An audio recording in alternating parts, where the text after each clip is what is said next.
అమ్మా అమ్మా చచ్చిపోయే ముందు నీ ఆఖరి కోరికేంటో చెప్పమ్మా.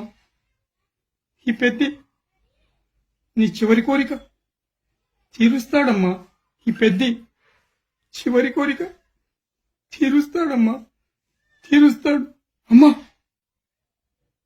ఏంటి నీ చావు క్యాన్సిల్ చేసుకుని ఇప్పుడు నీకు పెళ్లి చేయాలా? అమ్మా డాడీ చచ్చిపోయి అరగంట కూడా కాలేదే. డాడీ స్వర్గానికి వెళ్ళాడో నరకానికి వెళ్ళాడో కూడా యముడు చెప్పలేక కన్ఫ్యూజ్ అవుతున్నాడమ్మా, కన్ఫ్యూజ్ అవుతున్నాడు. అమ్మా ఈ వయసులో నీకు పెళ్లి చేయాలంటే నేను చచ్చిపోతానమ్మా, నేను చచ్చిపోతాను. ఇంత భయంకరమైన కోరిక ఈ పెద్ది తీర్చలేడమ్మా.